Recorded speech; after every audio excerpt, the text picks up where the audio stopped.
Welcome to our all-new episode of Matt's Finds. We got some more cool stuff that we found at the thrift stores this week, so let's go ahead and jump on into it. Alright guys, so the first thing that we got is from 1969. This is a board game called Finders Keeper, the thinking game where memory pays. And it's like you lay the coins out and it's like you keep if you find a coin and you pay if the coin is gone. So this looks like it would have been a pretty fun game, kind of like checkers I want to say. It looks like it was based off of, guys, but it's for ages 8 to adult. The Milton Bradley Key to Fun and Learning, guys. Love to find old vintage board games like this, and they're in pretty decent shape. They taped it on the sides, which I don't like, but we can easily just cut the tape underneath to open it up. Everything is there. As you can see, I paid $2.50 for this, guys, and this game's worth about, I want to say, $10 to $12 on eBay, so I can make a little decent profit off of this right here. Alright, so the next thing that we have is one of my favorite games from back in the day. Let's see. This is from... Let me go ahead and find it. Can't really find it. Let me see.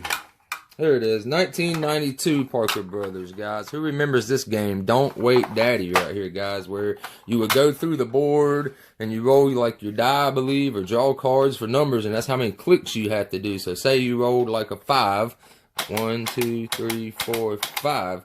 Alright, you would be safe. So then the next person, say they draw like a 3.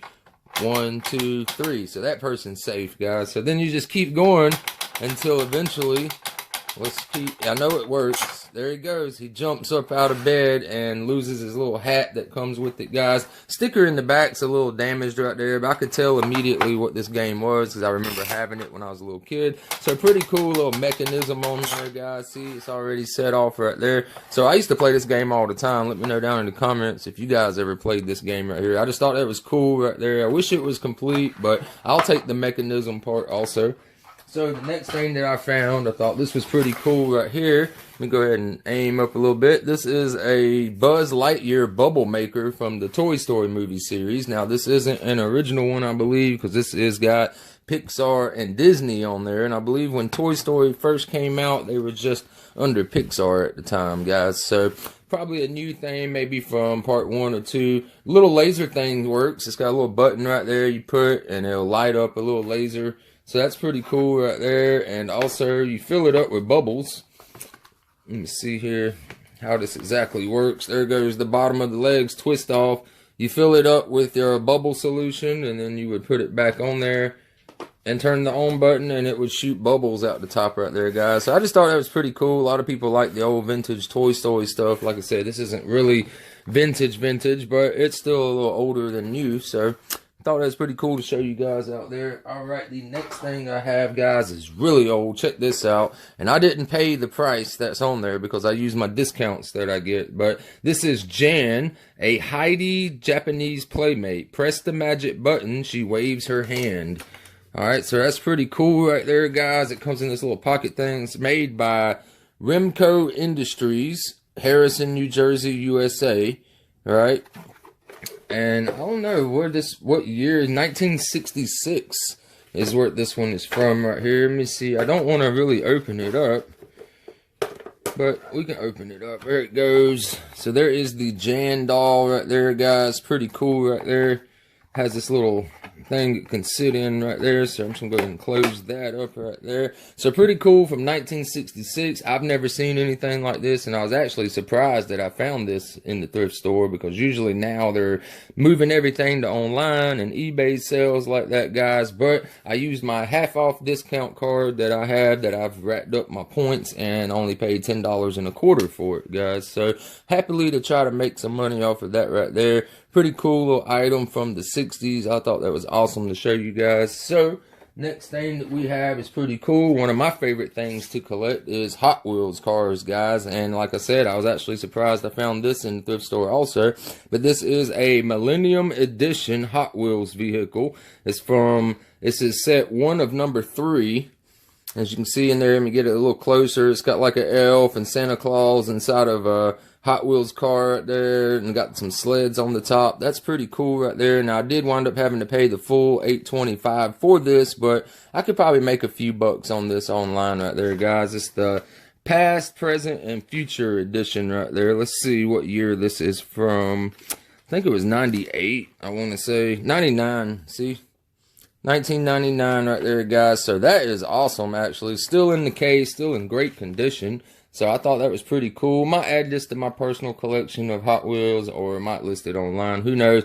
We'll get a little closer in there so you guys can see the car and Santa Claus and stuff. And it even says on it, like, this is not for, like, racing the tracks, because that's all, like, one solid piece right there, guys. So pretty cool little find. The next thing I found, let me know down in the comments if any of you ladies out there had this thing growing up.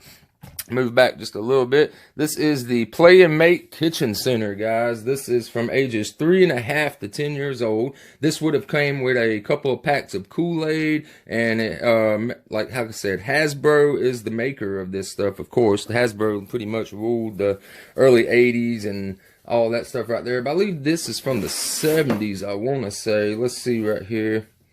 I know we can find the year. 1977, guys. So yeah, pretty vintage right there. I opened it up, everything is in there, and basically what you could do is it had a little foot pump right here, as you can see, and it used like hydraulics in a way, like air hydraulics. You could pump that and it would actually blend up your water and your Kool-Aid like a blender would, and it would make this little water on the stove kind of bubble up a little bit. So let's just open it up real fast and check it out for you guys out there. Alright, got stuff already falling out, but I don't think this was a part of the actual set. It was like somebody just threw a little toaster in there. I just put it in there to go with it, guys.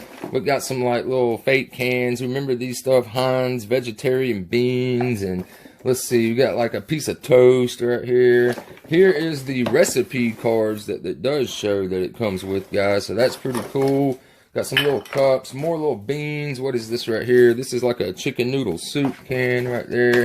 So let's see. There's a milk jug. And like I said, I think a lot of this doesn't even actually go with it. But here's the main part right here, guys. This is the Playmate Kitchen Center that you would have set your little blender on right here. As you can see, here is that blender. So everything's here, guys. It's just there's so many parts inside the box right there. Let me show you right there. See that?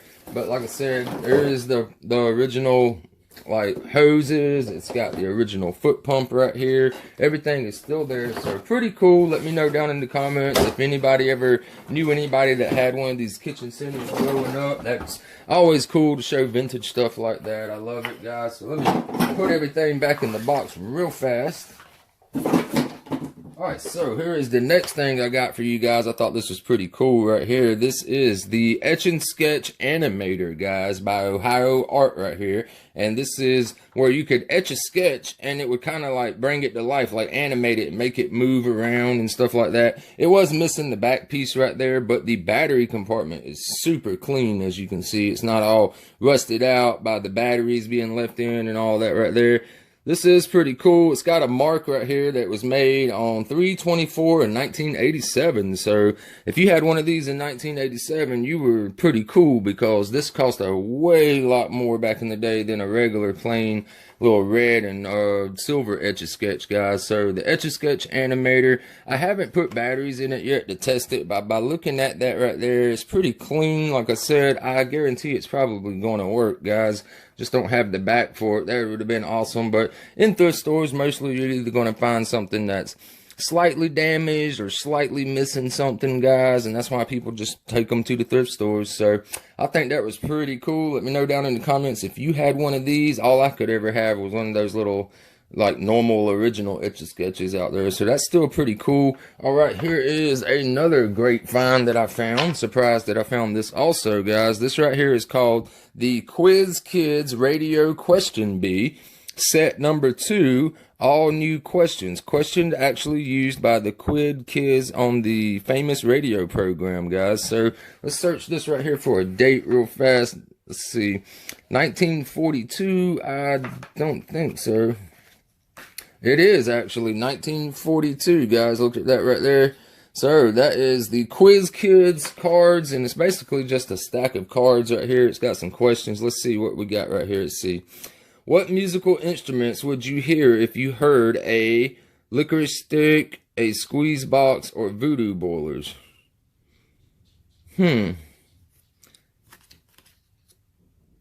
I don't know. So I would have to go through some of these and look at these like, what political figures are called by these nicknames? The Little Flower, Cactus Jack, and Tommy the Court. If you guys can answer those questions out there, let me know down in the comments. That's a pretty cool little find, I think. Alright, so the last thing that we have today, guys, I thought was really cool. And some lady actually tried to beat me to it. I saw her running. I ran faster, and I sketched this up for her. This is a Wally Amos cookies jar, guys. And if you don't know who Wally Amos cookies was, you're missing out. They were some of the best cookies that there was, guys. So check this out. The tops come off. Everything is in good shape and not broken. As you can see, www.aliamos.com. That's pretty cool. So here's the inside. Very clean, not chipped up and broken all the crap. Like, it looks really good, guys. And the back say, read to me, and one says, read it loud. So those are pretty cool. To show you the bottom, like I said, the bottom's a little dingy, but of course that's the bottom. But everything else around is pretty good condition. Alright guys, that's going to do it for tonight's episode of Matt's Finds. I hope you enjoyed the video. Be sure to smash that like button down below and subscribe to the channel if you haven't already. And ring that little bell down below so you never miss a video from the channel. Hope you guys have a wonderful week. Peace.